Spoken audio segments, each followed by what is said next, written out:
پاکستان میں دہشت گردی کے بڑھتے واقعات، وزیر اعظم نے اعلیٰ سطح کا سیکیورٹی اجلاس طلب کر لیا۔ ذرائع کے مطابق وفاقی وزارت داخلہ کی طرف سے بشام سمیت حالیہ دہشت گردی کے واقعات پر بریفنگ کی جائے گی۔ قومی سلامتی اجلاس میں نیشنل ایکشن پروگرام پر عمل درآمد یقینی بنانے بارے اہم فیصلے ہوں گے۔ وفاقی کابینہ کا آج ہونے والا اجلاس ملتوی اب جمعرات کو ہوگا۔ اجلاس میں وفاقی وزراء، اعلیٰ عسکری حکام اور آئی جی شریک ہوں گے۔ ملک میں امن و امان کی صورتحال پر غور کیا جائے گا۔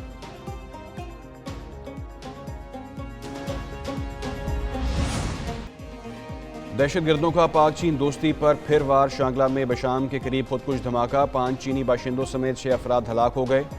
خودکش حملہ آور نے بارود سے بھری کار چینی انجینئرز کی گاڑی سے ٹکرا دی۔ دھماکے کے بعد چینی باشندوں کی گاڑی گہری کھائی میں جا گری۔ چینی انجینئرز کی گاڑی اسلام آباد سے داسو کیمپ کوہستان جا رہی تھی۔ چینی انجینئرز کی گاڑی کا ڈرائیور زخمی ہوا، جسے اسپتال منتقل کر دیا گیا۔ سیکیورٹی فورسز نے علاقے کو گھیرے میں لے لیا۔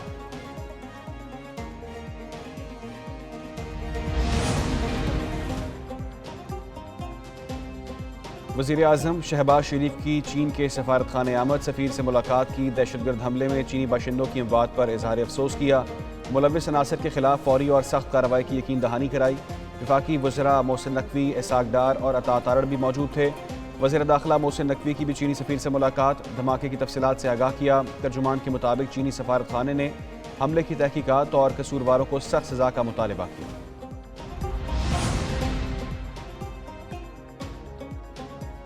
پاکستان میں دہشت گردی کے حالیہ واقعات بزدلانہ کارروائیاں ہیں۔ آئی ایس پی آر کے مطابق دہشت گردی کے واقعات کا مقصد داخلی سلامتی کی صورتحال کو غیر مستحکم کرنا ہے۔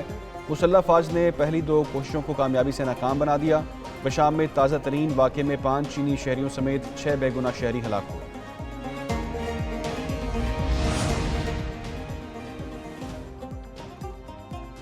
امریکہ کی پاکستان میں چینی انجینئرز پر دہشت گردوں کے حملے کی مذمت۔ ترجمان امریکی محکمہ خارجہ کا کہنا ہے دہشت گردوں کے ہاتھوں پاکستانی عوام کو بہت نقصان اٹھانا پڑا۔ کسی بھی ملک کو دہشت گردی کی کارروائیوں کا شکار نہیں ہونا چاہیے۔ میتھیو ملر نے پاک ایران پائپ لائن منصوبے پر امریکہ کا موقف بھی دے دیا۔ بولے امریکہ پاک ایران گیس پائپ لائن منصوبے کے حق میں نہیں، پاکستان کو ایران سے کسی معاہدے سے باز رہنے کا مشورہ دیتے ہیں۔ ایران کے ساتھ کاروبار سے امریکی پابندیوں کا خطرہ ہے۔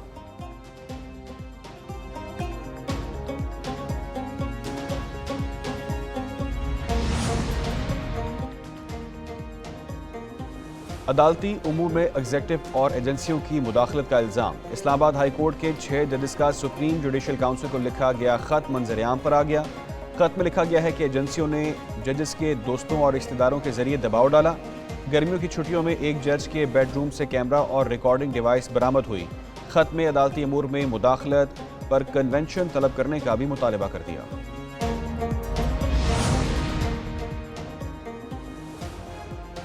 رانا ثناء اللہ نے ججز کے الزامات کی تحقیقات کی حمایت کر دی۔ ایک نیوز کے پروگرام ایک پاکستان میں گفتگو کرتے ہوئے نون لیگی رہنما نے کہا چیف جسٹس ہی انکوائری کے لیے اقدامات کر سکتے ہیں۔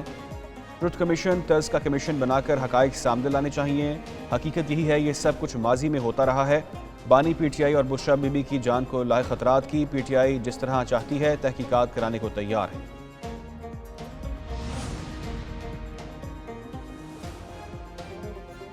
P T I high court ججز کے خط پر پریشان، خط کے مندرجات کو تشویشناک قرار دے دیا۔ چیف جسٹس آف پاکستان سے فوری نوٹس لینے اور کارروائی کی استدعا کر دی۔ ترجمان پاکستان تحریک انصاف نے الزام لگایا پی ٹی آئی کے سابق وفاقی وزراء اور مرکزی رہنماؤں کے گھروں پر جاسوسی کے آلات لگائے گئے۔ وقت آ گیا ہے ملک میں رائج اس غلط روایت کے خلاف فیصلہ کن اقدامات کیا جائے۔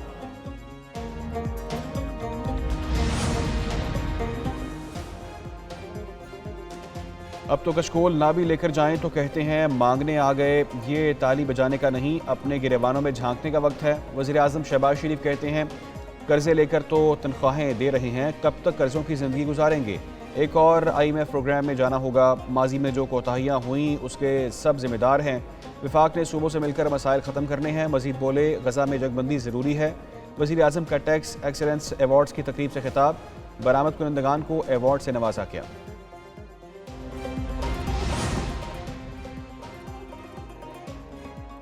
وفاقی وزیر پیٹرولیم ڈاکٹر مصدق ملک سے پاکستان میں متحدہ عرب امارات کے سفیر کی ملاقات۔ حماد عبید نے ڈاکٹر مصدق ملک کو عہدہ سنبھالنے پر مبارکباد دی۔ اعلامیے کے مطابق ملاقات میں پیٹرولیم سیکٹر میں تعاون سمیت باہمی دلچسپی کے امور پر تبادلہ خیال کیا گیا۔ پیٹرولیم شعبے میں شراکت داری مزید بڑھانے پر بھی اتفاق۔ ڈاکٹر مصدق ملک نے کہا متحدہ عرب امارات اور پاکستان کے دیرینہ تعلقات ہیں۔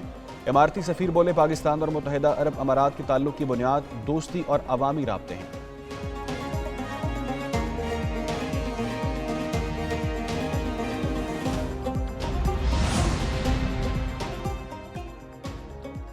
پرنسپل ایٹسن کالج کے استعفے کے بعد نئی پیش رفت۔ وفاقی وزیر احد چیمہ نے گورنر پنجاب کو خط لکھ دیا۔ احد چیمہ نے لکھا ان کے بچوں کی فیس معاف نہ کی جائے۔ حالیہ واقعات سے ان کی اور اہل خانہ کی تضحیک ہوئی۔ ان کی اہلیہ 1.5 سال سے اس معاملے میں تگودو کر رہی ہیں۔ فیس معافی پر پرنسپل ایٹسن نے کئی بار انڈر دی ٹیبل ڈیل کی پیشکش کی۔ گورنر پنجاب نے پرنسپل ایٹسن کالج کی چھٹی کی درخواست منظور کر لی۔ مائیکل تھامسن نے بیرون ملک جانے کے لیے 28 دن کی چھٹی لی۔ دوسری جانب پرنسپل کے استعفے پر گورنر ہاؤس کے باہر طلباء کے والدین کا احتجاج۔ والدین نے واقعے کے خلاف اور پرنسپل کے حق میں بینرز اٹھا رکھے تھے۔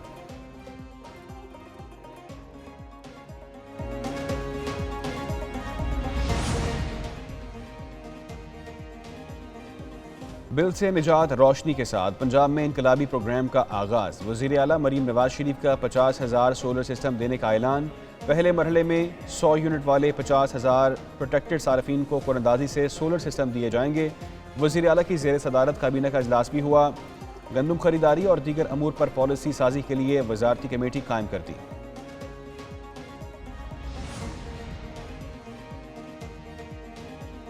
پنجاب میں قانون کی بالادستی۔ وزیر اعلیٰ پنجاب کی جانب سے 2 ارکان اسمبلی کو شو کاز نوٹس جاری۔ پولیس اہلکار سے بدتمیزی پر ایم پی اے ملک وحید سے 3 دن میں جواب طلب کر لیا۔ نون لیگ کی مخصوص نشست پر رکن صوبائی اسمبلی عظما کاردار کو بھی شو کاز نوٹس جاری۔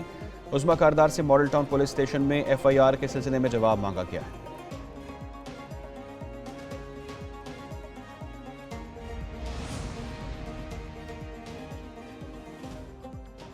جمعیت علماء اسلام کا ضمنی الیکشن کے بائیکاٹ کا فیصلہ۔ 8 فروری کے انتخابات کے نتائج مسترد کر دیے۔ مولانا فضل الرحمان کا 25 اپریل کو بلوچستان سے تحریک شروع کرنے کا اعلان۔ کہتے ہیں یہ پارلیمنٹ عوام کی نمائندہ کم اور اسٹیبلشمنٹ کی زیادہ ہے، ہمیں عوام کی طرف جانا ہوگا، انہیں اعتماد میں لینا ہوگا۔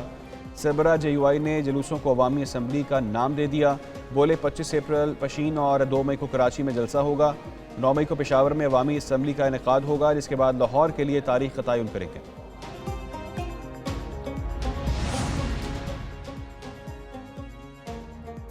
تحریک انصاف کا ضمنی انتخابات کے لیے مہم شروع کرنے کا اعلان۔ بیرسٹر گوہر کہتے ہیں خیبر پختونخوا میں بانی پی ٹی آئی کی رہائی کے لیے بڑا جلسہ ہوگا۔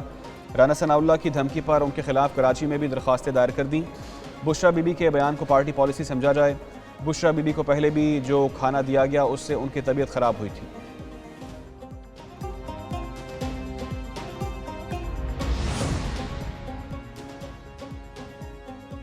پرویز الہی کی بھی سنی گئی۔ ضمنی الیکشن لڑنے کی اجازت مل گئی۔ ٹریبونل نے پرویز الہی کو الیکشن لڑنے کی اجازت دے دی۔ سابق وزیر اعلیٰ نے پی پی 32 سے کاغذات مسترد کرنے کا اقدام چیلنج کیا تھا۔ زارا الہی اور سمیرہ الہی کو بھی الیکشن لڑنے کی اجازت۔ ٹریبونل نے پی پی 158 سے مونس الہی کے کاغذات منظور کر لیے۔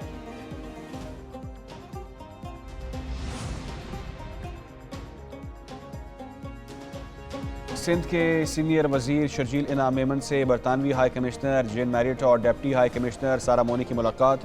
پاک برطانیہ 2 طرفہ تعلقات پر تبادلہ خیال کیا گیا۔ باہمی دلچسپی کے شعبوں میں 2 طرفہ تعاون مزید بڑھانے کا عزم۔ شرجیل میمن نے کہا پاکستان سرمایہ کاری کے لیے موزوں ملک ہے، غیر ملکی سرمایہ کار ٹرانسپورٹ کے شعبے میں سرمایہ کاری کریں۔ برطانوی ہائی کمشنر نے سندھ میں خواتین کے لیے مخصوص ونگ۔ بادلوں کا نیا سسٹم، پھر ہوگی رم جھم۔ لاہور میں عدد صبح بوندا باندی، قصور، ساہیوال اور وربرٹن میں بادل برسیں گے۔ اسلام آباد سمیت کئی علاقوں میں مطلع ابر آلود۔ محکمہ موسمیات نے ملک کے کئی حصوں میں بارشوں کی پیش گوئی کر رکھی ہے۔ ہواؤں کا نیا سلسلہ آج ملک میں داخل ہوگا۔ بلوچستان کے کئی علاقوں میں بھی بادل برسیں گے۔ مری اور گلیات میں تیز ہواؤں کے ساتھ بارش اور برف باری کا امکان۔ بارشوں کا سلسلہ 31 مارچ تک جاری رہے گا۔